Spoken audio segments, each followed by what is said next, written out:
जी बिस्मिल्लाहिर्रहमानिर्रहीम। जी स्टूडेंट्स, आज हम एंटी एमेटिक ड्रग्स पढ़ेंगे। ठीक है, जीआईटी पढ़ रहे हैं हम आजकल, तो उसमें एंटी एमेटिक ड्रग्स, एमएसएस कहते हैं वॉमिटिंग को, और नाउजिया कहते हैं वॉमिटिंग से पहले जो फीलिंग होती है, डर्टी सी एक फीलिंग जिसमें कुछ अच्छा नहीं लग रहा होता। तो एंटी एमेटिक्स वो ड्रग्स हैं जो नाउजिया और वॉमिटिंग को कंट्रोल करने के लिए दी जाती है। और हॉस्पिटल्स में जब आप जाते हैं एज डॉक्टर, तो जो मोस्ट फ्रीक्वेंट कंप्लेंट होती है पेशेंट्स की आफ्टर फीवर एंड हेडेक, वो नाउसिया की और वॉमिटिंग की होती है, चूँकि जीआईटी से रिलेटेड बहुत सारे लोगों के मसाइल होते हैं, और उनमें से बहुत सारी सूरतें हैं जो प्रेजेंटिंग कंप्लेंट होती वो नाउसिया और वॉमिटिंग की होती। इसी तरह से जो लोग सफ़र करते हैं, सफ़र के दौरान कुछ लोगों को वॉमिटिंग करने लगती। तो प्रेगनेंसी में, specially in the first trimester, बहुत सारी ख़वातीन जो हैं दे suffer from very bad nausea. तो दिस ग्रुप ऑफ ड्रग्स जो आपके मिनी कैटजन में सिर्फ एक पैराग्राफ की सूरत में डिस्कस किया हुआ है, शुक्र है कि बड़ी कैटजन में उसको ज़रा डिटेल में डिस्कस किया हुआ है, और लिपन पॉट ने भी उसको काफ़ी तफसीलात उसकी दी हैं। तो it is an important group of drugs. ये आपको अल्लाह ना करे कि कभी नाउजिया हो तो आपको समझ आएगी कि how important these drugs are. I experienced nausea very rarely in my life, but first time when I felt it, I realized कि कितनी बड़ी एक ये मुसीबत होती है कि you don't feel like eating anything, आपको चीज़ों की smells भी बुरी लग रही होती हैं and what not, और itself the act of vomiting, अल्लाह सबको सेहत दे। ठीक है, तो अभी हम जब एंटी एमेटिक ड्रग्स डिस्कस करेंगे तो सबसे पहले हम जो पॉसिबल वजूहात होती हैं वॉमिटिंग की, उनके ऊपर थोड़ी सी रोशनी डालेंगे। उसका फ़ायदा ये होगा कि जो उससे जो चीज़ हम अचीव करेंगे वो ये कि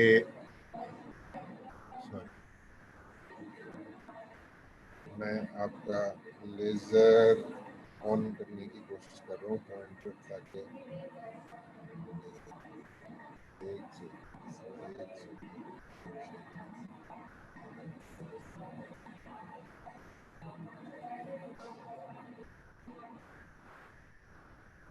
ठीक, right. if we know the cause of vomiting, we can get rid of the vomiting by treating the cause. ठीक है, हमें एंटी एमेटिक भी थोड़ी सी कोई एक आध टेबलेट लेनी पड़ेगी, लेकिन अगर हम कॉज को ठीक नहीं करेंगे तो एंटी एमेटिक्स देने का कोई खास फायदा नहीं होगा। कुछ देर के लिए पेशेंट को रिलीफ मिलेगी और उसके बाद वो दोबारा वॉमिटिंग शुरू कर देगा। तो इसलिए हमें जो वॉमिटिंग की कॉज है उसको पहले समझना कि किसी एक पर्टिकुलर पेशेंट में वो अगर वॉमिट कर रहा है या उसको नौजिया हो रहा है तो क्यों हो रहा है। तो पहले उस कॉज को डिटर्मिन करना ज़रूरी है, ताकि हम उस कॉज को भी ट्रीट करें और उसके साथ साथ उसको सिम्टोमेटिक रिलीफ के लिए उसको एंटी एमेटिक कोई दे दें। तो सबसे जो कॉमन कॉज हमें नज़र आती है वो जीआईटी की इन्फेक्शंस। ठीक है, गैस्ट्राइटिस किसी को हो गया, स्टमक की इन्फेक्शंस हो गई, उल्टा सीधा खाना खा लिया, बाहर रेडी से कुछ लेके खा लिया या किसी अनहाइजेनिक रेस्टोरेंट से खा लिया, तो उसके बाद लोगों को नाउजिया और वॉमिटिंग होता है, और साथ आमतौर पर डायरिया भी हो जाता है। लेकिन समटाइम्स सिर्फ नाउजिया और वॉमिटिंग जो है वही पेशेंट को अपसाइड डाउन कर देता है। और इसी तरह से जीआईटी का डिसफंक्शन किसी भी वजह से, अगर आपकी इंटेस्टाइन्स काम नहीं कर रही, समटाइम्स आप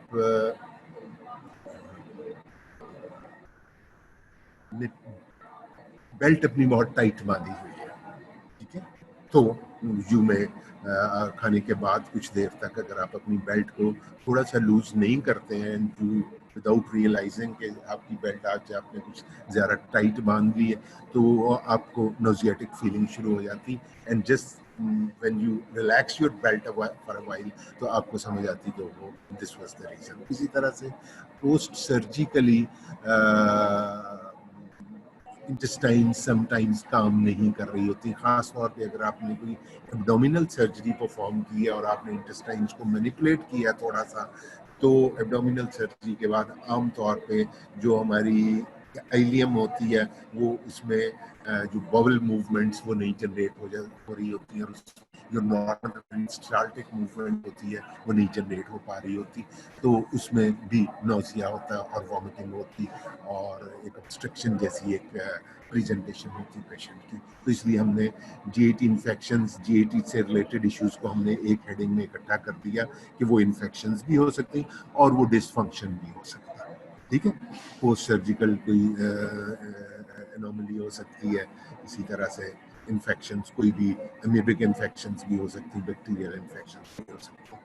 तो इन सूरत अहवाल में अगर आप उसको एंटी एमेबिक या एंटी डायरियल, जिस किस्म का भी एंटीबायोटिक कि जिस किस्म का भी डायरिया है, आपको जब आप डायरिया पढ़ेंगे या एंटी डायरियल्स पढ़ेंगे तो आपको बताया जाएगा कि डायरिया की कितनी इकसाम होती है और उसके लिए कौन कौन सी एंटीबायोटिक या एंटी एमेबिक आपको पेशेंट को देना होती, तो उसके साथ आप एंटी एमेटिक देंगे तो तब तो वो काम करेगी, वरना आप उसको एंटी एमेटिक देंगे तो वक्ती तौर पे उसका नौजिया रुकेगा और उसके बाद उसको दोबारा वॉमिटिंग शुरू हो जाएगी या वो पहले से भी बुरी एक सूरत हाल में चला जाएगा। सो अंडरलाइंग कॉज को ट्रीट करना इज इम्पॉर्टेंट, कोई भी वजह हो वॉमिटिंग की। दूसरी, वेस्टिबुलर डिसफंक्शन।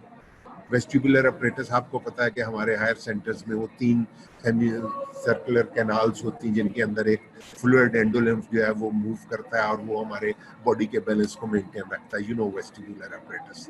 ठीक है, तो जब हम ट्रेवल करते हैं तो वो हमारा वेस्टिबुलर सिस्टम थोड़ा सा डिस्टर्ब हो जाता है कुछ लोगों में, और ख़ास तौर पे अगर कोई स्पाइरल सी मूवमेंट हो या मरीज आ रहे हैं और पहाड़ों पे घूम घूम के आपकी गाड़ी जो है वो चढ़ रही है, तो ऐसे में vestibular dysfunction for the time being हो जाता है, उसको मोशन सिकनेस कहते हैं, पेशेंट स्टार्ट्स वॉमिटिंग। ये सब लोगों में नहीं होता और कुछ लोगों में इसकी टेंडेंसी ज़्यादा होती और ये बहुत डिस्टर्बिंग होता है, they lose the whole player of their trip उनको अगर मोशन सिकनेस हो। और जिन लोगों को मोशन सिकनेस होती है उनको स्ट्रेट रोड पे जाते हुए भी वॉमिटिंग शुरू हो जाती है। ठीक है, तो उसके लिए हम ज़रा फ़र्क मेडिसिन हैं हमारे पास, उनके ऊपर हम आएंगे। साइड इफेक्ट्स ऑफ ड्रग्स, बहुत सारी ड्रग्स हैं, आपको भी पता है कि जब आपको किसी ड्रग का कोई साइड इफेक्ट समझ नहीं आ रहा होता तो आप नौजिया, वॉमिटिंग, डायरिया लिख देते हैं। वो कोई जोक नहीं है या सिर्फ नंबर लेने का बहाना नहीं होता। इनफैक्ट हमारी बहुत सारी मेडिसिन जो है वो गैस्ट्रिक इरिटेशन करती हैं या through some other mechanism they cause nausea and vomiting. ठीक है, तो ऐसी सूरत में हमें उस ड्रग के बेनिफिट्स को और उससे जो जनरेट होता है नौजिया, वॉमिटिंग, उसको आपस में देखना होता है कि हमारे लिए क्या चीज़ अहम है।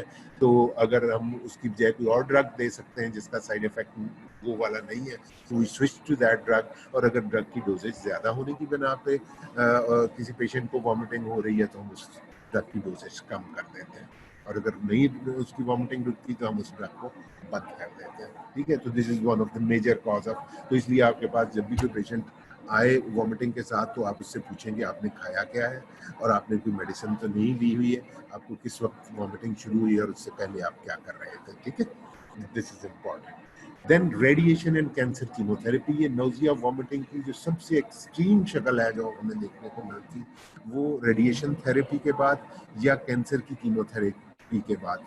ठीक है, और जो कैंसर की कीमोथेरेपी के बाद नौजिया होता है या वॉमिटिंग होती है उसको हम कहते हैं chemotherapy induced nausea and vomiting, CINV। ये एक बहुत डिफिकल्ट कंडीशन होती है और बेसिकली इन ड्रग्स के यूज करने में, एंटी कैंसर ड्रग्स में, this becomes the limiting factor. उस पेशेंट का वॉमिटिंग से इतना बुरा हाल हो जाता है कि वो बाकी उसका कैंसर तो एक तरफ रह जाता है, उसकी वॉमिटिंग आपके लिए हेडेक बन जाती है। ठीक है, लेकिन और ये सूरत हाल ऐसी है कि इसमें ये ज़्यादा गंभीर सूरत हाल इसलिए हो जाती है कि हम ये थेरेपी बंद भी नहीं कर सकते। You have to handle it very tactfully, क्योंकि इसका हमारे पास कैंसर कीमोथेरेपी का कोई मुतबादिल नहीं होता और पेशेंट को हम कैंसर से मरने की इजाज़त नहीं दे सकते just to avoid nausea and vomiting. So we have to give the chemotherapy and we have to control the nausea. This is a very challenging situation. ठीक है, उसके अलावा प्रेगनेंसी में मैंने जैसे बताया कि खासतौर पर फर्स्ट ट्राइमेस्टर में बहुत सारी ladies, very large percentage of the females in their early trimester of pregnancy they get this morning sickness, और बहुत प्रोफ्यूज किस्म की वॉमिटिंग, बहुत शदीद नाउजिया, मतलब they hate everything in those days. उन्हें मतलब खाने पीने से, किचन से, परफ्यूम से, हर चीज़ से नाउजिया हो रहा होता है, और उसको मैनेज करना भी बहुत ज़रूरी है कि pregnancy is something so precious कि हम उसको अवॉइड नहीं कर सकते। हमारी परपेचुएशन ऑफ स्पीशीज़ के लिए we need to have this. तो ये भी हमें इसी डिस्कशन में आज हम देखेंगे कि how to handle this patients. Then is CNS की इन्फेक्शंस। सीएनएस की कोई भी इन्फेक्शंस हो, मेनिंजाइटिस हो, वायरल हो, बैक्टीरियल हो, ट्यूबरकुलोस हो, सीएनएस की इन्फेक्शंस में वॉमिटिंग होती है, इरिटेशन होती है मेनिंजिस की, और इंट्राक्रेनियल प्रेशर भी बड़ा होता है, या हेड इंजरीज में जैसे इंट्राक्रेनियल प्रेशर बड़ा होता है तो उसमें भी वॉमिटिंग हो सकती है। इसी तरह से बाज़ लोगों को स्ट्रेस से सिंपली, बच्चों को आप देखेंगे, बच्चों को जब उनका स्कूल जाने का दिल नहीं कर रहा होता तो उनको वॉमिटिंग शुरू हो जाती। वो कोई जानबूझ के नहीं कर रहे होते, वो stress itself is a stimulus for vomiting. तो वो बच्चा इतने स्ट्रेस में चला जाता है, और अगर बच्चा स्कूल जाने से पहले वॉमिटिंग करे तो you should ask from the child कि what problem he does have at, may be कोई टीचर उसको मारता हो, मे बी उसका कोई क्लास फेलो उसको बुली करता हो। बच्चा स्कूल जाने से पहले इतने स्ट्रेस में क्यों होता है, we have to look into that. लेकिन उसको एंटीएमेटिक्स भी दिए जा सकते हैं, और ये मतलब सीएनएस से रिलेटेड 2-3 कंडीशंस। और इसी तरह से पेरिटोनियम की इन्फेक्शन, जिसको हम पेरिटोनाइटिस कहते हैं, या हेपेटोबिलियरी डिसफंक्शन, जिसमें गॉल ब्लैडर की या हमारे बिलरी ट्रैक की ब्लॉकेट जो है किसी भी वजह से हो जाए, या वहाँ पे कोई स्टोन फंस जाए कॉमन बाइल डक्ट में, तो उससे भी नाउसिया और वॉमिटिंग हो सकता है। तो ये मैंने आउट ऑफ मैनी, ये मतलब इसमें से साइड इफेक्ट्स ऑफ ड्रग्स को आप खोल के बयान करने लगे तो ये you can name hundreds of drugs which can cause nausea. इसी तरह से मोशन सिकनेस की बहुत सारी मैनिफेस्टेशंस हैं, जीएटी इन्फेक्शंस और डिसफंक्शन की बहुत सारी प्रोबेबिलिटीज है, प्रेगनेंसी तो है ही है, और cancer, chemotherapy, all these situations are unavoidable most of the times. तो हमें नाउजिया और वॉमिटिंग को जो कंकरेंट इन सिचुएशंस में हो रहा है उसको कैसे हैंडल करना है, this is the topic of the chapter today. और ये इसको आपको बहुत ध्यान से देखना होगा, क्योंकि वहाँ जहाँ से आपकी डॉक्टरी शुरू होगी, in the initial days you have to handle these patients, and even during student life you can advise something to your friends or your family members who for any reason may suffer from vomiting। ठीक है, तो आपसे लोग medicine पूछेंगे तो आपको पता नहीं होगी तो आप उन्हें क्या बता पाएंगे, सिर्फ तसल्लियों से पेशेंट ठीक नहीं होता। तो अब हम आते हैं कि वॉमिटिंग कैसे होती है। इतनी सारी वजूहात हमने कीमोथेरेपी इंड्यूस्ड वॉमिटिंग भी गिनवा दी, मोशन सिकनेस भी गिनवा दी, सेंट्रल नर्वस सिस्टम की इन्फेक्शंस और इंट्राक्रेनियल प्रेशर का बढ़ना, और इतनी वजूहात। How do all these things come to the same conclusion कि वो वॉमिटिंग हो जाती पेशेंट को? जो अल्टीमेटली आउटकम होता है इन सारी सिचुएशंस का, कोई ड्रग गलत दी गई या कोई ड्रग ऐसी है जो कि नाउजिया कॉज करती है तो उससे भी वॉमिटिंग शुरू होगी, तो ये सब कुछ कैसे होता है? तो उसके लिए बहुत सारे एफरेंट पाथवेज हैं जो मुख्तलिफ जगहों से ओरिजिनेट करते हैं, and they and up in the vomiting centre. Vomiting centre हमारे मेडुला ऑब्लोंगेटा जो एक स्ट्रक्चर होता है ब्रेन के नीचे और स्पाइनल कॉर्ड के ऊपर, उस रीजन में, वहाँ पे एक वॉमिटिंग सेंटर होता है। और वहाँ पे कहाँ कहाँ से सिग्नल्स आ रहे होते हैं? सबसे पहले ये देखें कि हमारे गैस्ट्रोइंटेस्टाइनल ट्रैक्ट से और हार्ट से वहाँ पे सिग्नल्स आ रहे होते हैं। और गैस्ट्रोइंटेस्टाइनल ट्रैक्ट में मैकेनो रिसेप्टर्स होते हैं। मैकेनो रिसेप्टर्स के जब आपका स्टमक एक खास हद से ज़्यादा स्ट्रेच होता है, बहुत सारा खाना खा लेते हैं और किसी शादी पे गए हुए हैं और पैसे पूरे करने के चक्कर में है, या आपने कहीं किसी बूफे में यू आर इनवाइटेड, तो आप समझते हो कि आज ही खा लो जितना खाना है, तो उसमें यहाँ पे मैकेनो रिसेप्टर्स आपके स्टमक में होते हैं, जो कि ओवर स्ट्रेच होता है जब स्टमक, तो वहाँ से वो सिग्नल इनिशिएट करते हैं which goes right up to through the 9th and 10th nerve, vagus nerve के थ्रू ये दे दो signals end up in the vomiting centre. ठीक है, और वॉमिटिंग सेंटर से फिर सिग्नल निकलता है पैरासिम्पैथेटिक, जो मोटर रिफ्रेंट एक्टिविटी होती है, फिर आप एक खास पोस्चर में आते हैं और खास डायफ्राम से प्रेशर डालते हैं और आपका आप वॉमिटिंग करते हैं। ठीक है, तो ये mechano receptors are there in the stomach. इसी तरह chemo receptors are there in the stomach. ठीक है, और in the whole gastrointestinal tract. तो जब आप कोई ऐसी इरिटेंट फूड लेते हैं जो कि आपके मिकोजा को डैमेज कर रही है या आपकी हेल्थ के लिए अच्छी नहीं है, तो वो वहाँ से कीमोरिसेप्टर्स जो है वो ट्रिगर करते हैं मैसेज को, और वो भी 9th and 10th cranial nerves के through ends up in the vomiting center in middle oblongata. इसी तरह सेरोटोनिन रिसेप्टर्स होते हैं जो कि गैस्ट्रिक इरिटेशन से सेंसिटाइज होते हैं और वहाँ से वो सिग्नल्स जनरेट करते हैं। और जब भी आप कोई ऐसा लाइक जो कीमोथेरेपी, कैंसर कीमोथेरेपी के लिए जो ड्रग्स हम यूज करते हैं, वो बेसिकली ऑनडेमसेट्रॉन वगैरह वो एंटी सेरोटोनिन ड्रग्स होती है, और वो पेरिफेरली इन सेरोटोनिन रिसेप्टर्स को ब्लॉक करती है। ये रिसेप्टर्स जो कि सिग्नल्स इनिशिएट करते हैं कोई अनवांटेड फूड से या किसी इरिटेंट फूड से या केमिकल से या कैंसर की कीमोथेरेपी से, और वहाँ से वो सिग्नल वॉमिटिंग सेंटर तक जाता है और उससे आपकी बॉडी को डिफरेंट सिग्नल्स जाते हैं टू जनरेट वॉमिटिंग। ठीक है, तो ये इन चीज़ों को that is how all these bad things happening in the stomach और sometimes in the heart they lead to the vomiting, इसलिए कि यहाँ से मैकेनो रिसेप्टर्स या केमिकल रिसेप्टर्स या सेरोटोनिन रिसेप्टर्स सिग्नल्स इनिशिएट करते हैं और वॉमिटिंग सेंटर को एक्टिवेट करते हैं। इसी तरह से वेस्टिबुलर सिस्टम है हमारे हायर सेंटर्स में, वहाँ पे हिस्टामीन H1 रिसेप्टर्स होते हैं और M1 रिसेप्टर्स होते हैं। तो जब हम सफ़र करते हैं या कोई स्पायरल मूवमेंट करते हैं, तो ये हमारी वेस्टिबुलर कैनाल्स उन्होंने शुरू की हुई जिनके अंदर फ्लूइड होता है, और जब आप थोड़े से डिसबैलेंस का शिकार होते हैं या अपनी मूवमेंट या आप सफ़र में होते हैं गाड़ी में मुसलसल मूवमेंट की वजह से, यहाँ से सिग्नल इनिशिएट होता है और वो सिग्नल जाता है सीधा वॉमिटिंग सेंटर को, और उससे वॉमिटिंग सेंटर जो है बाकी बॉडी को इंस्ट्रक्शन देती है कि वॉमिट आउट करो। ठीक है, तो ये मोशन सिकनेस की वजह ये H1 रिसेप्टर्स और M1 रिसेप्टर्स, तो anything that blocks H1 receptors और M1 receptors would save the patient from this motion sickness. इसी तरह anything that binds with mechanoreceptors or chemoreceptors or serotonin receptors in the stomach and blocks the signals going up to the vomiting center, तो उससे vomiting रुक जाएगी। तो हम anti serotonin और ये सारी ड्रग्स हम पढ़ेंगे जो कि इस गैस्ट्रोइंटेस्टाइनल ट्रैक्ट से ओरिजिनेट होने वाले सिग्नल्स को स्टॉप करेंगी। इसी तरह से जो हमारा सेंट्रल नर्वस सिस्टम है, वहाँ कॉर्टेक्स है, थैलेमस है, हाइपोथैलेमस है, मेनिंजीज है। तो जैसे मैंने बताया पहले कि सेंट्रल नर्वस सिस्टम की जब इन्फेक्शन होती है या मेनिंजाइटिस होता है, तो यहाँ से सिग्नल ओरिजिनेट करता है, वो ends up in the vomiting centre.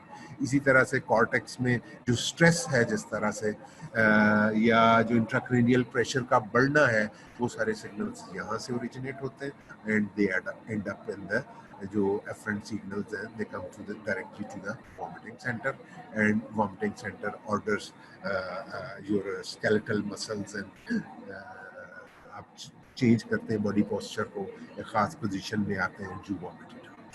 तो अगर हम कोई सेंट्रल नर्वस सिस्टम के रिलैक्सेंट्स या ऐसी चीज़ ड्रग्स का जिक्र करेंगे जो कि इन सूरत अहवाल में हमें वॉमिटिंग से बचा सकते हैं। इसी तरह से कीमोरिसेप्टर ट्रिगर जोन, ये एक कीमोरिसेप्टर ट्रिगर जोन एक एरिया पोस्टेरियमा में एक sort of collection of nuclei होता है जो कि outside the blood brain barrier होता है, यानी इस तक जो ब्लड सप्लाई जा रही होती है वो उसकी उसमें टाइट जंक्शंस नहीं होते. So whatever chemicals are circulating in the blood, they get access to the chemoreceptor trigger zone, और कीमोरिसेप्टर ट्रिगर जोन से उन केमिकल्स की रिस्पॉन्स में या उन इरिटेंट्स की रिस्पॉन्स में यहाँ से सिग्नल्स जनरेट होते हैं, and they also end up in vomiting centre. Chemoreceptor trigger zone से ये signals they go to the vomiting centre, और फिर वॉमिटिंग का स्टिमुलेशन बंदे को मिलता है, और वहाँ से different pathways they cause the vomiting. ठीक है, they tell the person to go in a particular position and throw out whatever he has got in his stomach. ठीक है, तो ये कीमोरिसेप्टर ट्रिगर जोन, और इसकी ये खास बात आपने याद रखनी कि ये ब्लड ब्रेन बैरियर से पहले होता है. यहाँ तक जो blood supply chemoreceptor trigger zone तक जाती है, वो वहाँ पे all the chemicals or whatever is circulating in the blood can irritate this chemoreceptor trigger zone. जो वॉमिटिंग सेंटर होता है वो ब्लड ब्रेन बैरियर के दूसरी तरफ होता है, और यहाँ तक जो हमारे सर्कुलेटिंग ब्लड में जितनी टॉक्सिन्स होते हैं,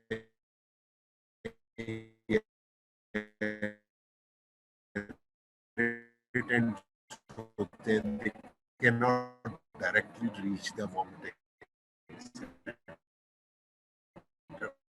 They only reach the chemoreceptor trigger zone, और फिर वेट करते हैं वो irritants, और वहां से फिर सिग्नल जाता है टू वॉमिटिंग सेंटर, और वॉमिटिंग सेंटर जनरेट करवाती है हमसे. सो एक तरह से vomiting is alert signal for any pathology or irritant circulating in your blood or in your stomach or in your higher centers. कहीं पे भी कोई खराबी होती है तो ये कुदरत का एक मैकेनिज्म है कि जब बंदे को उससे वॉमिटिंग होने लगती है या वॉमिटिंग सेंटर को एक मैसेज आता है और बंदे को, और वो इतनी एक सीरियस सी फिर बंदे को फीलिंग होती है कि उसको वॉमिटिंग हुई है, तो then he becomes watchful about whatever he has eaten और whatever has gone wrong in his higher center, और व्हाटएवर ट्रैवलिंग और something is disturbing his vestibular system. तो ये सारी बेसिकली बंदे को एक मौका नेचर ने दिया होता है कि वो अपने आप को करेक्ट कर ले, या कोई मेडिकेशन ले ले, या उन इरिटेंट्स को स्टमक से रिमूव करे, या व्हाटएवर. ठीक है, तो उसके लिए हम एंटी एमेटिक तो एक स्टेप है. उसके अलावा वी स्टार्ट अवॉइडिंग फूड. हम अपने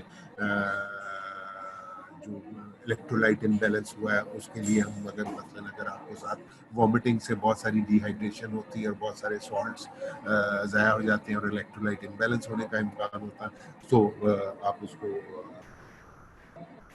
पेडिट्रॉल या ओरल डिहाइड्रेशन सॉल्ट या ओआरएस देते हैं और साथ एंटी एमेटिक्स देते हैं, तो बाज़ बात बंदा उसी से ही ठीक हो जाता है, आपको एंटीबायोटिक भी नहीं देना पड़ता है. ठीक है, सो ये सारी जगहों से कीमोरिसेप्टर ट्रिगर जोन में भी कीमोरिसेप्टर्स, डोपामाइन रिसेप्टर्स, न्यूरोकाइनिन रिसेप्टर्स और सेरोटोनिन रिसेप्टर्स. इसी तरह वोमिटिंग सेंटर इटसेल्फ जो है उसमें H1 रिसेप्टर्स भी हैं, M1 रिसेप्टर्स भी हैं, न्यूरोकाइनिन रिसेप्टर्स भी हैं, एंड सेरोटोनिन रिसेप्टर्स भी हैं. ठीक है, यहाँ पे भी तो हम वो ड्रग्स इस ग्रुप में, आज हम बहुत सारे ग्रुप्स हैं जो कि एंटी एमेटिक्स के तौर पे काम करते हैं. उसमें एंटी सेरोटोनिन ड्रग्स भी हैं, उसमें एंटी हिस्टामिन ड्रग्स भी हैं, उसमें एंटी मस्करेनिक ड्रग्स भी हैं, उसमें न्यूरोकाइनिन रिसेप्टर्स को ब्लॉक करने वाली ड्रग्स भी हैं, और उसमें प्रोकाइनेटिक एजेंट्स भी हैं जो कि गैस्ट्रिक मूवमेंट को बढ़ा के स्टमक के कंटेंट्स हैं उनको बजाय इसके वो रिफ्लक्स के जरिए ऊपर को हैं. रिफ्लक्स कहते हैं कि बॉडी के अंदर कहीं पे भी फ्लूइड अगर एक डायरेक्शन में मूव कर रहा है, तो अगर वो अपोजिट डायरेक्शन में मूव करना हो तो उसको हम रिफ्लक्स कहते हैं. ठीक है, या इसको गैस्ट्रोइसोफेजियल रिफ्लक्स भी कहते हैं, जर्ड भी कहते हैं. आप एंटी जो एंटी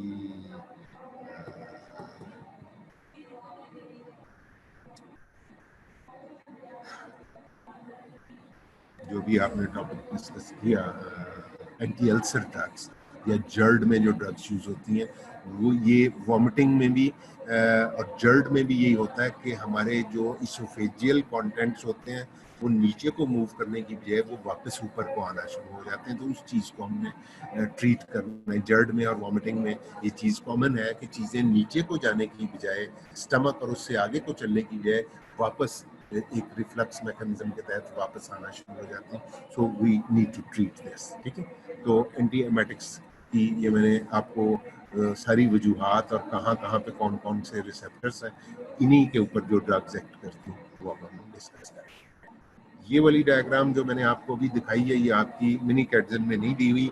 इसके लिए काइंडली कभी कभार अपनी बड़ी कैटजन खोल लीजिए, खोला कीजिए, और ये आप GIT सारा ही अगर बड़ी कैटजन से पढ़ लें तो आपको बहुत मज़ा भी आएगा, क्योंकि GIT से रिलेटेड बहुत सारी एलिमेंट्स हैं और बहुत सारे पेशेंट्स होते हैं जिन्हें आपको ज़िंदगी में हैंडल करना होगा। इसलिए मेरी ये आपसे रिक्वेस्ट होगी कि GIT को आप बड़ी कैटजन से ज़रूर पढ़ें और इस डायग्राम को खुद समझें, और ताकि आपका कॉन्सेप्ट बने। तो एंटी एमेटिक ड्रग्स उनको हम इसको मैं आप स्क्रीन के आगे से हटा लूँ ज़रा, ठीक है। एंटी एमेटिक ड्रग्स में हम कुछ 6-7-8 ग्रुप्स डिस्कस करेंगे। उनमें सबसे पहले सेरोटोनिन ब्लॉकर्स हैं, ठीक है। ये chemotherapy induced nausea and vomiting में काम करते हैं, बहुत पावरफुल ये एंटी एमेटिक्स हैं। ऑन्डेनसेट्रॉन, ग्रेनीसेट्रॉन, डोलासेट्रॉन, इन ये 2-3 जो मैंने आपको नाम दिए मुख्तलिफ किस्म के सेट्रॉन्स, इनकी half life is 4 to 9 hours, ठीक है। सेट्रॉन एक ड्रग है जिसकी हाफ लाइफ इज 40 आवर्स, बाकी सारों की half life is 4 to 9 hours. तो जब आप chemotherapy induced nausea and vomiting, जो कैंसर के पेशेंट्स को जो नोजिया एंड वॉमिटिंग हो रहा होता है कीमोथेरेपी की वजह से, उसमें अकेला ये ग्रुप इफेक्टिव नहीं होता। एक तो इसलिए कि ये इसकी हाफ लाइफ कम है। अगर हाफ लाइफ ज्यादा भी हो इसकी, प्लेनोसेट्रॉन की 40 आवर्स है, but still this group alone is not sufficient to handle the patients of chemotherapy induced nausea and vomiting। इसको आप किसी डोपामिन ब्लॉकर के साथ या किसी स्टीरॉयड के साथ या किसी न्यूरोपेनिन रिसेप्टर के ब्लॉकर के साथ आपको कंबाइन करना पड़ता है कीमोथेरेपी के पेशेंट को। उसके ऊपर मैं बाद में आता हूँ उनको। इस तरह से ये ओलेंजापिन, आपको पता है कि एंटी सेरोटोनिन ड्रग्स जो हैं वो एंटी साइकोटिक भी होती है, तो ओलेंजापिन आपने एंटी साइकोटिक्स में पढ़ी थी। ये ड्रग भी एंटी एमेटिक इफेक्ट्स रखती है, ठीक है। तो सेरोटोनिन ब्लॉकर्स आपको याद रहने चाहिए कि ये एंटी साइकोटिक्स में हमने एंटी सेरोटोनिन ड्रग्स पढ़ी थी, ओलेंजापिन, क्लोजापिन वगैरह। तो उनमें से ओलेंजापिन भी यहाँ पे काम आ रही, और उसके अलावा ये प्योर एंटी एमेटिक ड्रग्स जो है वो ऑन्डेनसेट्रॉन, ग्रेनीसेट्रॉन, डोलासेट्रॉन एंड पेलोनोसेट्रॉन, ठीक है। ये इनके नाम आपको याद रखने चाहिए। उसके अलावा प्रोकाइनेटिक ड्रग्स का एक ग्रुप है। ये 3-4 ड्रग्स हैं जिसमें प्रोकाइनेटिक ड्रग्स उनको कहते हैं जो कि गैस्ट्रोइंटेस्टाइनल ट्रैक की मोटिलिटी को बढ़ाती है। मसला क्या है पेशेंट के साथ कि उसका खाया पिया आगे को जाने की बजाय वहीं पे रुका होता है, और फिर पीछे को उसका एक रिफ्लक्स होता है, वो ऊपर को आना शुरू हो जाता है। तो अगर हम उसकी गैस्ट्रोइंटेस्टाइनल मोटिलिटी को एनहेंस कर दें या उसको बढ़ा दें, तो वो चीज़ें आगे से आगे मूव करना इसोफेगस से स्टमक में, और स्टमक से स्मॉल इंटेस्टाइन में, और वहाँ से लार्ज इंटेस्टाइन में चीज़ें आगे को मूव करना अगर शुरू हो जाए, तो पेशेंट को नाउजिया से और वॉमिटिंग से रिलीफ मिल जाती है, ठीक है। तो ये कुछ ड्रग्स हैं जिसमें डोपामीन ब्लॉकर्स हैं, ठीक है। ये डोपामीन ब्लॉकर्स भी आपको पता है कि एंटी साइकोटिक्स में जो क्लासिकल ड्रग्स थी वो सारे डोपामीन ब्लॉकर्स थे। इनमें फ्लोक्लोरपेराजीन और मेटोक्लोप्रामाइड और डोपेरिडोल, और इनसे मिलता जुलता एक ग्रुप है जिसमें डोमपेरिडोन भी आती है। ये केमिकली थोड़ी सी इन बाकी ये जो फिनोथायाजीन है इनसे ज़रा सी फर्क होती, लेकिन this is a very popular drug. तो ये प्रोक्लोरपेराजीन, मेटोक्लोप्रामाइड, डोपेरिडोल और डोमपेरिडोन, ये आपने याद रखने कि ये D2 रिसेप्टर्स के ब्लॉकर्स हैं, और ये भी एंटी एमेटिक इफेक्ट रखते हैं, ठीक है। इनमें से डोपेरिडोल और प्रोक्लोरपेराजीन, और ऊपर वाले ग्रुप में से ओलेंजापिन, इनको मैंने अलग कलर में इसलिए रखा है कि तीनों ड्रग एंटी साइकोटिक इफेक्ट्स रखती हैं और ये एंटी साइकोटिक्स के तौर पे भी यूज होती हैं। ये वाली जो है ये सेकंड जनरेशन एंटी साइकोटिक्स में आती है और ये वाली क्लासिकल एंटी साइकोटिक्स या फर्स्ट जनरेशन एंटी साइकोटिक्स में आती है। तो एंटी साइकोटिक्स पढ़ाते वक्त भी मैंने आपको बताया था कि ये ड्रग एंटी एमेटिक इफेक्ट्स रखती है। उसके अलावा मेटोक्लोप्रामाइड और ये डोमपेरिडोन तो बहुत ही ज़बरदस्त मेडिसिन है। ये मुट्टिलियम के नाम से आती है और इस वक्त फिजिशियंस के पास सबसे जो पॉपुलर और इफेक्टिव और अच्छी ड्रग है उन पेशेंट से, जैसे कि डायबिटीज़ के पेशेंट्स में भी उनकी इंटेस्टाइन स्लो हो जाती है। ठीक है, तो इंटेस्टाइनल एक्टिविटी को एनहेंस करने के लिए, और जब इंटेस्टाइनल एक्टिविटी स्लो हो जाती है तो क्या होता है कि उनको खाया पिया आगे नहीं चल रहा होता और वो कहते हैं कि मेरा पेट कुछ रुका सा है, and if they keep on eating तो उनको फिर वॉमिटिंग शुरू हो जाती। तो ऐसे में अगर उनको ट्वाइस ए डे या 3 टाइम्स ए डे अगर खाने से पहले मोटिलियम दे दी जाए या डोमपेरिडोन दे दी जाए तो प्रोकाइनेटिक एक्टिविटी की वजह से they are saved from nausea and vomiting. ठीक है, और वो डिस्टेंशन सी जो पेट में हो जाती तो this is a very effective drug. ठीक है, इसलिए मैंने कैपिटल्स में लिखी है और ये डोपामीन D2 ब्लॉकर्स में आती है। इन्हीं प्रोकाइनेटिक ड्रग्स में से कोलिनोमाइमेटिक, आपको पता है कि एसिटिलकोलिन भी पैरासिम्पैथेटिक सिस्टम के थ्रू गैस्ट्रोइंटेस्टाइनल एक्टिविटी को एनहेंस करती है और पेरिस्टाल्टिक मूवमेंट को स्ट्रॉन्ग करती है। तो कुछ पेशेंट्स जो कि खासतौर पे ऑपरेशन के बाद मैंने बताया था कि उनके अंदर एक पैरालिटिक इलियस जैसी सूरत हाल, उसको हम कहते हैं कि उनका स्टमक की पैरालिसिस हो गई होती है, या उसको हम कहते हैं गैस्ट्रोपैरेसिस। तो या उनकी इंटेस्टाइन्स के अंदर एक ऑब्स्ट्रक्शन जैसी सूरत हाल होती है। वो ऑब्स्ट्रक्शन नहीं होती, लेकिन सिंपली वो एसिटाइलकोलिन को रिस्पॉन्ड नहीं कर रही होती इंटेस्टाइन्स। तो ऐसे में हम थोड़ी सी इनडायरेक्टली एक्टिंग कोलिनोमाइमेटिक नियोस्टेगमिन अगर उनको दे देते हैं तो उससे उनकी वो सूडो सी जो ऑब्स्ट्रक्शन हुई होती वो रिलीफ मिल जाती और खाया पिया आगे तो चलना शुरू हो जाता है। और जो वॉमिटिंग हो रही होती पोस्ट ऑपरेटिव, उससे पेशेंट बच जाता है। ठीक है, इसी तरह मैक्रोलाइड्स, एरिथ्रोमाइसिन एक ड्रग एंटीबायोटिक, मैक्रोलाइड्स आपने पढ़े। उनमें ये डायबिटिक गैस्ट्रोपेरेसिस जो होती, मैंने बताया कि इस एरिथ्रोमाइसिन का एक एडवर्स इफेक्ट ये है कि ये डायरिया कॉज करती है। तो उस एडवर्स इफेक्ट को हम समटाइम्स पेशेंट की डायबिटीज़ की वजह से, जो उसकी इंटेस्टाइनल स्लो डाउन हुआ होता है या उसकी स्टमक जो है उसकी पैरालिसिस सी हुई होती, तो उसमें हम मैक्रोलाइड्स दे के 2-3 डोजेस हम उसकी स्टमक और उसकी इंटेस्टाइन्स की एक्टिविटी को एनहेंस कर देते हैं। तो जब कंटेंट स्टमक के आगे को मूव करना शुरू हो जाते हैं तो उसको नोजिया से रिलीफ मिलती। तो ये तीनों चीज़ें डोपामीन ब्लॉकर्स और कोलिनोमाइमेटिक्स और मैक्रोलाइड्स, चूँकि इंटेस्टाइनल की मूवमेंट को एनहेंस कर रहे हैं या इंटेस्टाइनल मूवमेंट की या इंटेस्टाइन की काइनेटिक्स को एनहेंस कर रहे हैं, बढ़ा रहे हैं, तो इसलिए हम इनको प्रोकाइनेटिक्स कहते हैं। ठीक है, पहला ग्रुप याद रखिएगा सेरोटोनिन ब्लॉकर्स और दूसरा ग्रुप प्रोकाइनेटिक्स। और इनमें से ये वाली ड्रग्स जो मैंने थोड़ी सी येलोइश उसमें कलर में लिखी हुई है, ये एंटीसाइकोटिक्स के तौर पे भी काम आती है। तो अगर इन ड्रग्स के ऊपर अगर आपको कोई स्मॉल शॉर्ट नोट लिखना पड़े तो उनके एंटीसाइकोटिक इफेक्ट्स के साथ साथ आप उनके एंटी एमेटिक इफेक्ट को जरूर मेंशन करें। ठीक है, उसके बाद सेरोटोनिन और प्रोकाइनेटिक्स के इन 3 ग्रुप्स के बाद हिस्टामिन ब्लॉकर्स, H1 ब्लॉकर्स, एक H2 ब्लॉकर्स होते हैं जो आपने पढ़े होंगे एंटी अल्सर ड्रग्स में। वो जर्ड में और अल्सर्स में हम देते हैं, गैस्ट्रिक अल्सर्स में। ये हिस्टामिन H1 रिसेप्टर्स की बात हो रही, जो कि हिस्टामिन को डायरेक्टली रिस्पॉन्ड कर रहे होते हैं और जिनकी वजह से हमें छींकें आती हैं जिस हिस्टामिन की रिलीज की वजह से। तो जो हम एंटी हिस्टामिन यूज करते हैं उसी फैमिली की ये ड्रग्स हैं। और डाइफेनहाइड्रामीन, मैक्लिजीन और साइक्लिजीन, ये मोशन सिकनेस को में खास तौर पे इनका जो एंटी हिस्टामिन इफेक्ट है, मैंने आपको पहली डायग्राम में ये दिखाया था कि ये देखें कि वेस्टिबुलर सिस्टम जो है उसके अंदर H1 रिसेप्टर्स होते हैं जो कि वेस्टिबुलर सिस्टम की डिस्टर्बेंस को रिस्पॉन्ड करते हैं और सिग्नल्स भेजते हैं वॉमिटिंग सेंटर से। तो अगर हम H1 रिसेप्टर्स को यहाँ पे ब्लॉक कर दें तो what we get is we get relief from motion sickness. ठीक है, तो वेस्टिबुलर सिस्टम को स्टेबल कर देती हैं ये ड्रग्स। डाइफेनहाइड्रामीन है, मैक्लिजीन है, साइक्लिसिन, ठीक है। इसी तरह से मस्करेनिक ब्लॉकर्स, इसमें हायोसिन या जिसको स्कोपोलामीन कहते हैं, ये भी मोशन सिकनेस में, बल्कि drug of choice motion sickness में जो समझी जाती है वो स्कोपोलामीन समझी जाती है, एन एक्सीलेंट ड्रग, ठीक है। तो ये मस्करेनिक रिसेप्टर्स को ब्लॉक करती है।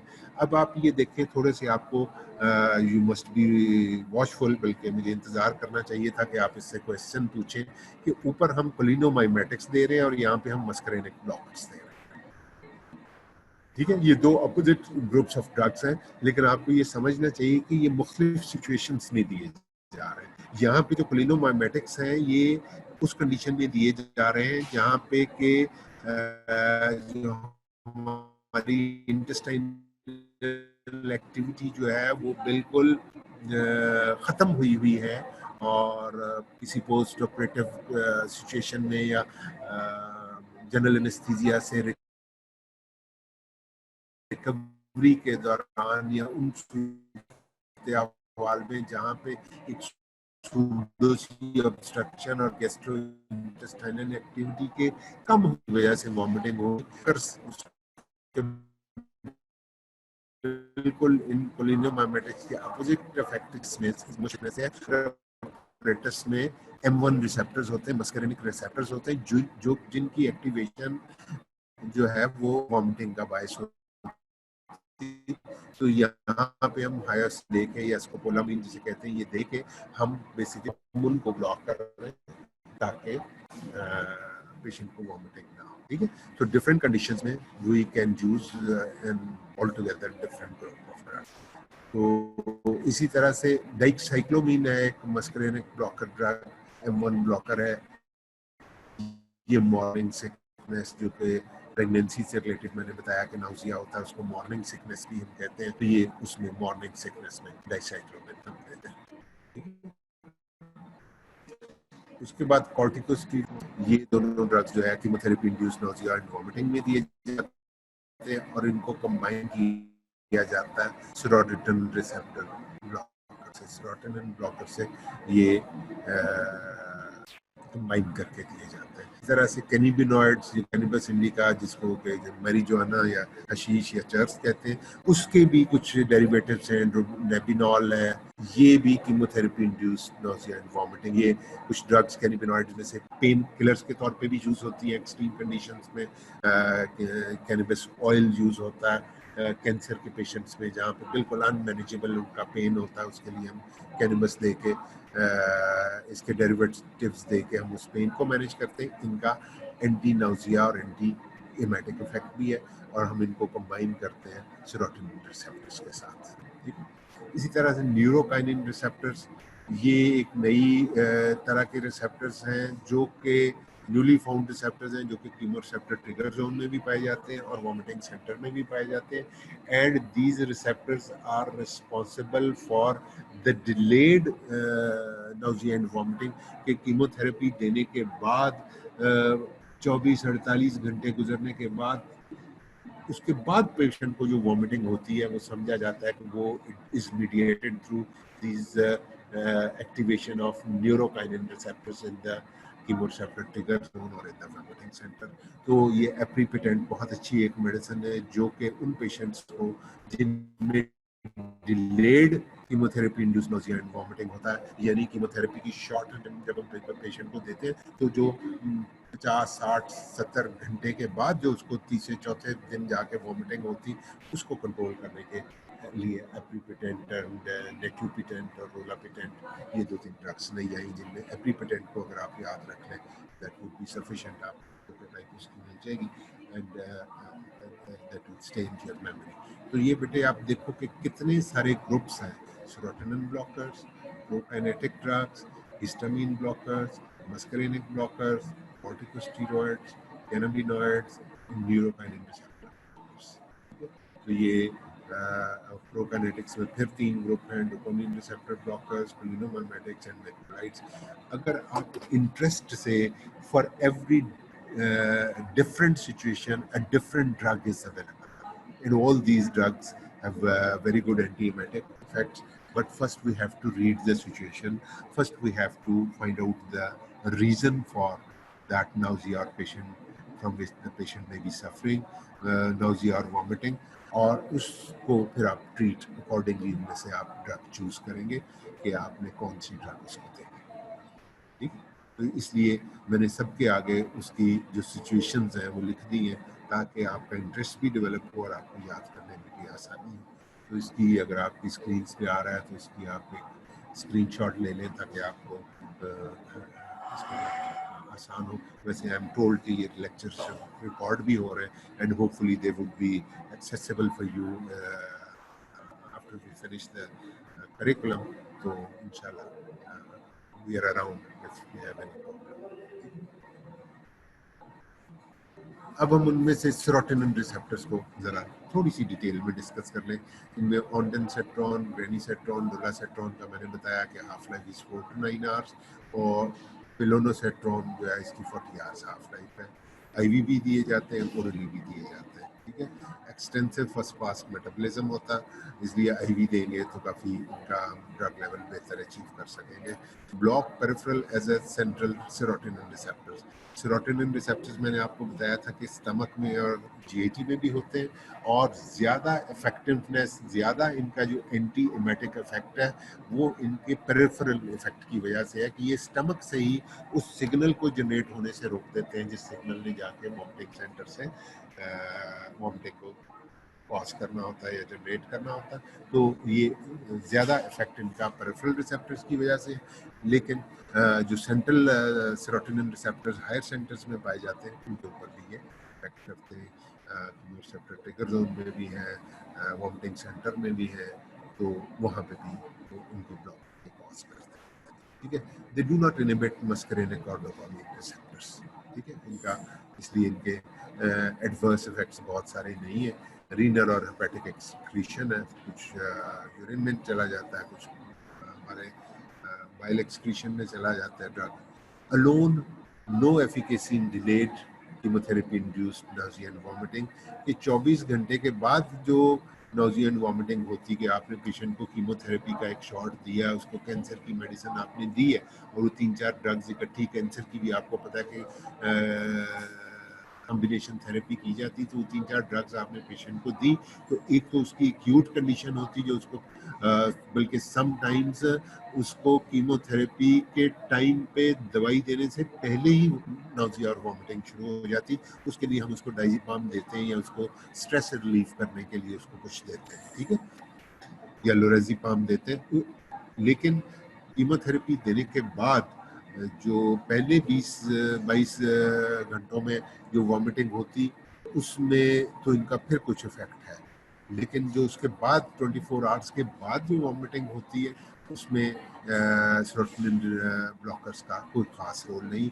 और अलोन तो इनकी एफिकेसी ज़रा कंप्रोमाइज ही होती, उनको यूजुअली किसी न किसी के साथ या कॉर्टिकोस्टेरॉइड के साथ या न्यूरोपेनिन रिसेप्टर ब्लॉकर्स के साथ या कैनिबिनॉइड्स के साथ इनको कंबाइन करके दिया जाता है। इनके ऊपर बाद में मैं आपको कुछ ग्राफिक्स दिखाता हूँ जो आपकी मेमोरी में भी रह जाएंगे और आपको याद भी रहेगा कि अकेले दिन देने की निस्बत ये कॉम्बिनेशन का कितना यूज हुआ। ठीक है, यूजेस इनके क्या है? Chemotherapy induce nausea and vomiting, single oral dose 1 hour before chemotherapy. हम इनको देते हैं कीमोथेरेपी की जब भी वो कॉम्बिनेशन ऑफ ड्रग्स देना हो तो उससे 1 घंटा पहले ही पेशेंट को प्रिपेयर करते हैं कीमोथेरेपी के लिए, और उस वक्त हम उसको ये सेरोटोनिन रिसेप्टर ब्लॉक कर देते हैं। तो दे प्रिवेंट द पोस्ट, यहाँ पे मतलब chemotherapy induced nausea and vomiting में। उसके अलावा इनको पोस्ट एनेस्थीसिया, पेशेंट जब एनेस्थीसिया से रिकवर करता है तो उसके जो हायर सेंटर्स आपने सप्रेस्ड रखे होते हैं, तो जब दोबारा उनमें सर्कुलेशन जाती है तो थोड़ा सा उसको चक्कर से आते हैं और उसके साथ उसको वर्टाइगो होता है और उसको वॉमिटिंग होती है। ठीक है, और इसी तरह से रेडिएशन के बाद नोजिया और वॉमिटिंग जो होती है उससे पहले अगर हम उसको सेरोटोनिन ब्लॉकर्स या ऑन्डेनसेट्रॉन वगैरह दे दें तो हम पेशेंट को नोजिया होने से बचा सकते हैं। और अगर उसको नाउजिया हो ही जाए या वॉमिटिंग हो रही भी हो तो हम ट्रीटमेंट के तौर पे भी, मतलब इनका प्रिवेंशन में भी रोल है और treatment, post anaesthesia and post radiation nausea. ये दो सूरत हवाल, chemotherapy induced nausea and vomiting और उसके अलावा prevention and treatment of post anesthesia and post radiation nausea. ये 3-4 कंडीशंस यहाँ पे लाइनों पे आ गई। उसके अलावा इनके एडवर्स इफेक्ट्स होते हैं, हेडेक होता है, डिजीनेस होती है, कॉन्स्टिपेशन होती, इंक्रीज्ड क्यूटी इंटरवल। तो हार्ट के पेशेंट्स को ज़रा ध्यान से देना होता है, बाकी ये वाले साइड इफ़ेक्ट्स इतने अहम नहीं है। इनकी निस्बत हमारे लिए पेशेंट को की वॉमिटिंग रोकना ज़्यादा अहम होता है। So we keep giving them अगर उनकी वॉमिटिंग उससे कंट्रोल हो रही है तो। एक और इनका सीरियस एडवर्स इफेक्ट है सेरोटोनिन सिंड्रोम। ये एक तो सेरोटोनिन रिसेप्टर्स को ब्लॉक करते हैं, तो वहाँ विसिनिटी में सेरोटोनिन फ्रीली फिर रही होती, वो रिसेप्टर्स के साथ बाइंड नहीं हुई होती। तो उसके साथ अगर कोई पेशेंट ऐसी ड्रग ले रहा है जो कि सेरोटोनिन की रीअपटेक को इनहिबिट कर रही हो, जैसे हमारे एंटी डिप्रेसेंट्स में एक ग्रुप है जिसको एसएसआरआईज कहते हैं, स्पेसिफिक सेरोटोनिन रीअपटेक इनहिबिटर, ठीक है, या selective serotonin reuptake inhibitors SSRI में कहते हैं। वो भी सिनेप्टिक क्लेफ्ट से सेरोटोनिन की रीअपटेक को इनहिबिट कर रहे होते हैं। So there is abundance of serotonin in the synaptic cleft. उधर से ये रिसेप्टर पे हम नहीं करने दे रहे सेरोटोनिन को, तो ये वाली भी सेरोटोनिन फारिग हो जाती, तो वहां पे एक सेरोटोनिन की एक्सेस हो जाती है हायर सेंटर्स में। इसको हम सेरोटोनिन सिंड्रोम कहते हैं, जिसमें फिर पेशेंट में थोड़ी सी रिजिडिटी, थोड़ा सा हाई ग्रेड फीवर और काफ़ी बुरी सी उसकी सूरत हाल हो जाती है, और ये एक मेडिकल इमरजेंसी बन जाती है। इसलिए सेरोटोनिन ब्लॉकर्स को कोशिश करनी चाहिए कि हमें कंबाइन ना करना पड़े सेरोटोनिन रीअपटेक इनहिबिटर्स के साथ, एसएसआरआईज के साथ, या सेरोटोनिन एपिनेफ्रिन रीअपटेक इनहिबिटर, एससीआरएनआई क्या उन्हें कहते हैं, जो सेरोटोनिन और एपिनेफ्रिन दोनों की अपटेक को इनहिबिट कर रहे होते हैं। ऐसे एंटी डिप्रेसेंट्स भी हैं, उनके साथ इनको कंबाइन ना किया जाए ताकि पेशेंट सेरोटोनिन सिंड्रोम का शिकार ना हो। ठीक है, तो ये सेरोटोनिन इनहिबिटर्स या सेरोटोनिन ब्लॉकर्स, ये कॉम्पिटिटिवली सेरोटोनिन रिसेप्टर्स को ब्लॉक करते हैं। ये इनके मैंने एट्रीब्यूट्स आपको बताए। अकेले ये किसी खास काम नहीं दिखाते, खासतौर पे chemotherapy induced nausea and vomiting में, और उसके अलावा जो पोस्ट एनेस्थीसिया या post radiation nausea and vomiting है उसमें ये अकेले नहीं दिखा सकता। ठीक है, और ये सेरोटोनिन सिंड्रोम याद रखना कि इनको एसएसआरआईज के साथ कभी कंबाइन नहीं। Next group corticosteroids. Corticosteroids क्या करते हैं? They enhance the effect of serotonin antagonist। के जो हमने पिछला ग्रुप ऑन्डेनसेट्रॉन वाला पढ़ा है, कॉर्टिकोस्टेरॉइड्स का ख़ास मैकेनिज्म इन्हें समझ नहीं आता कि वो बहुत सारी जगहों पे बहुत सारे काम दिखा रहे होते हैं, तो यहाँ पे भी उनका मैकेनिज्म समझ नहीं आया, लेकिन उन्हें ये पता है कि if they are combined with the serotonin receptor blockers, तो सेरोटोनिन रिसेप्टर्स का जो एंटी एमेटिक इफेक्ट है वो बहुत बढ़ जाता है, और वही सेरोटोनिन ब्लॉकर जो कि अकेले chemotherapy induced nausea and vomiting को हैंडल नहीं कर पा रहे थे, when they are combined with corticosteroid, तो उनकी इफेक्टिवनेस भी बढ़े। सो ये समझा जाने लगा कि corticosteroids they manifest their anti-emetic effect just by enhancing the effect of serotonin antagonists। ठीक है, इस तरह न्यूरोपेनिन रिसेप्टर ब्लॉकर्स, मैंने बताया कि न्यूरोपेनिन रिसेप्टर्स हमारे वॉमिटिंग सेंटर में भी होते हैं, हमारे कीमोरेसेप्टर ट्रिगर जोन में भी होते हैं। तो ये देखा गया कि वो ड्रग्स जो कि न्यूरोपेनिन रिसेप्टर्स को ब्लॉक करती हैं, उनमें एप्रीपेटेंट एज द प्रोटोटाइप, तो वो हमारी नौजिया की सिग्नल्स को वॉमिटिंग सेंटर तक जाने से रोकती है, या अगर वहाँ पे भी चला जाए, वहाँ पे भी न्यूरोपेनिन रिसेप्टर्स को ब्लॉक कर दिया जाए, तो नौजिया काफ़ी हद तक बेहतर हो जाता है। Aprepitant is the new drug used orally 1 hour before chemotherapy in combination with others। अगर आपने chemotherapy induced nausea and vomiting में देना है इसे, तो इसको उसी तरह से जिस तरह से आपने सेरोटोनिन इनहिबिटर्स दिए, ऑन्डेनसेट्रॉन वगैरह, इसको 1 घंटा पहले कीमोथेरेपी से देते हैं, और कंबाइन करके सेरोटोनिन ब्लॉकर्स के साथ। No effect on any other receptors. इनके अलावा एप्रीपेटेंट का अपने न्यूरोकाइनिन रिसेप्टर्स के अलावा किसी और रिसेप्टर पे कोई इफेक्ट नहीं है। तो used also for delayed phase of chemotherapy induced nausea and vomiting, जो मैंने आपको बताया कि पहले 24-30 घंटों के बाद जो नोजिया एंड वॉमिटिंग होता है, जिसमें और कोई ड्रग खास इफेक्ट नहीं कर रही होती और किसी ड्रग की हाफ लाइफ इतनी ज़्यादा नहीं होती कि वो इफेक्टिव रहे, तो उसमें प्रीपेटेंट इज एन इफेक्ट।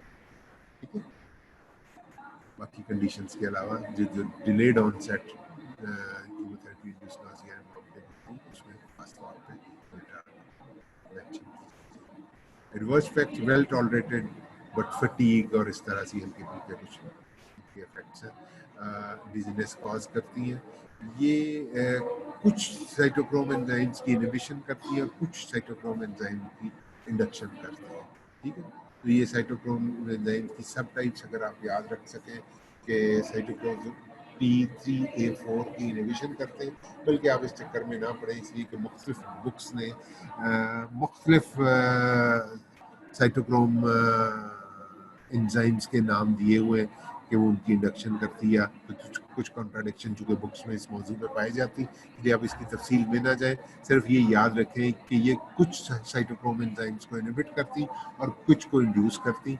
लिहाजा वो तमाम ड्रग्स जो कि जिनका मेटाबॉलिज्म साइटोक्रोम एंजाइम सिस्टम के थ्रू है, उनके मेटाबॉलिज्म को ये इफेक्ट कर सकती। तो सिंपल सी बात है, पेशेंट को एपिपेटेंट वगैरह देते वक्त या ये वाली ड्रग्स देते वक्त आप उसकी हिस्ट्री ले लें कि वो पेशेंट कौन सी मेडिसिन लेता है, या अगर पेशेंट किसी और वजह से आपके पास आया तो आप उससे ही पूछ लें कि वो इनमें से कोई ड्रग तो नहीं ले रहा।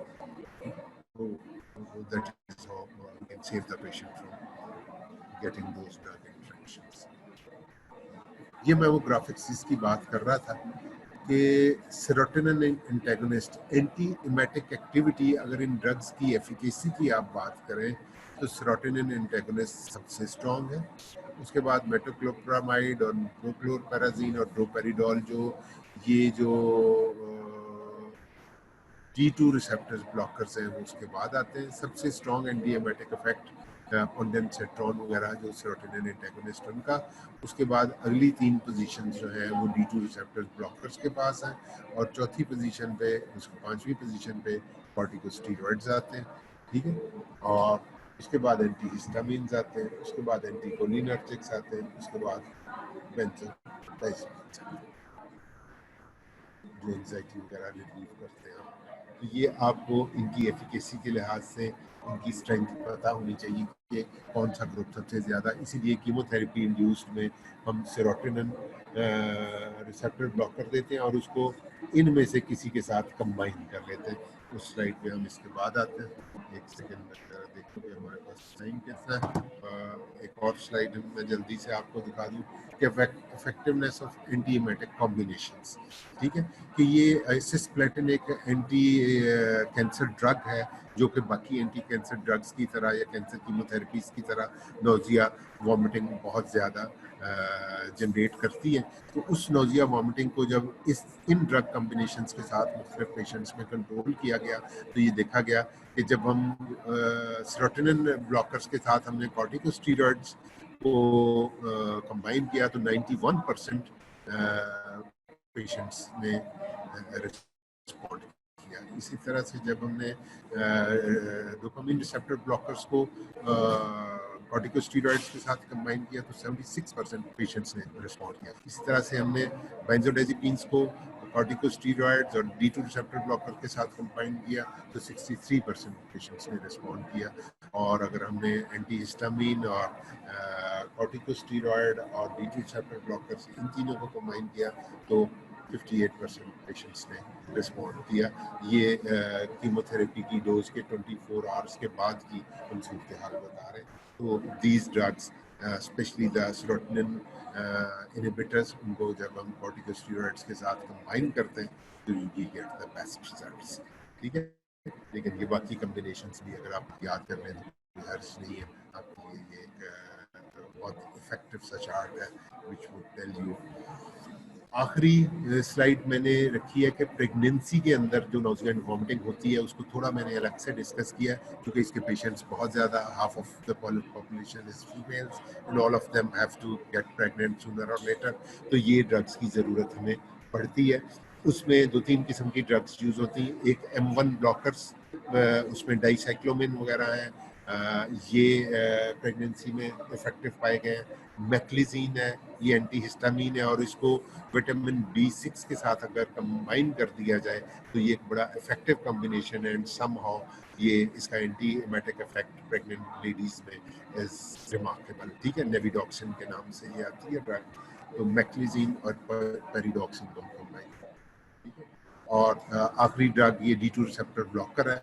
अगर हाइपरेमेसिस ग्रेविडेरा में किसी तरह से काबू नहीं आ रही पेशेंट की वॉमिटिंग, तो उसमें we have to save the pregnancy, we have to save the mother as well. तो उसमें हम ये D2 रिसेप्टर ब्लॉकर दे सकते हैं, एंड इट्स वेरी इफेक्टिव। तो ये अलग से आपको एक MCQ आ सकता है या आपसे पूछा जा सकता है कि प्रेगनेंसी में हम कौन सी ड्रग्स देते हैं जो कि वॉमिटिंग को कंट्रोल कर सकते हैं। तो we have left with 2-3 minutes और 1 मिनट में भी। तो अगर आपका कोई क्वेश्चन है तो क्विकली कोई क्विक सा क्वेश्चन अगर आप में से ज़हन में आता हो तो।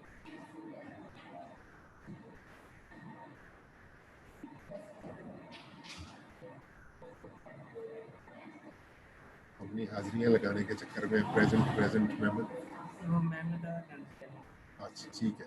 तो बेटे और कोई क्वेश्चन अगर आपको एंटीएमेटिक्स के बारे में कोई हो तो। मैक्रोलाइड को रिपीट कर दूं बेटे, मैक्रोलाइड इज एन एंटीबायोटिक के ग्रुप्स में से एक है, और ये चूंकि गैस्ट्रिक इरिटेशन करते हैं सॉरी, तो गैस्ट्रिक पैरेसिस, गैस्ट्रोपैरेसिस होता है कि किसी का स्टमक पैरालाइज हो जाए, तो ऐसे पेशेंट्स में हम कोई और मेडिसिन देने की बजाय सिंपल ये एक एंटीबायोटिक 2-3 डोजेस दे देते हैं, तो उससे GIT की इरिटेशन की वजह से पेशेंट की पेरिस्टाल्सिस दोबारा शुरू हो जाती है और गैस्ट्रिक एक्टिविटी शुरू हो जाती है। बस इनका इतना सही से करें। In pregnancy, how muscarinic blockers are effective? ये अब एक लंबा चैप्टर है, वो जब आप प्रेगनेंसी पढ़ेंगे तो उसके ऊपर हम लंबी गुफ्तगू कर देंगे। ये सारे मैंने आपको बताया कि कीमोरेसेप्टर ट्रिगर जोन में इनफैक्ट पेशेंट में की प्रेगनेंसी में भी उसके जो ब्लड के अंदर सर्टेन हार्मोन्स ऐसे होते हैं जो कि जाके हायर सेंटर्स को एक्टिवेट करते हैं, और वहाँ M1 रिसेप्टर्स मौजूद होते हैं जो कि वॉमिटिंग का बायस बनते हैं। तो अगर आप वहाँ पे हायर सेंटर्स में उन M1 रिसेप्टर्स को ब्लॉक कर देंगे तो उससे वॉमिटिंग करेक्ट हो जाएगी। ठीक है, okay, I think we are finish with time. Next lecture के लिए वो शायद वेट कर रहे हैं, तो इंशाल्लाह नेक्स्ट टाइम मिलेंगे। अब इससे एग्जिट कैसे करना होता है? एग्जिट कैसे करना होता है?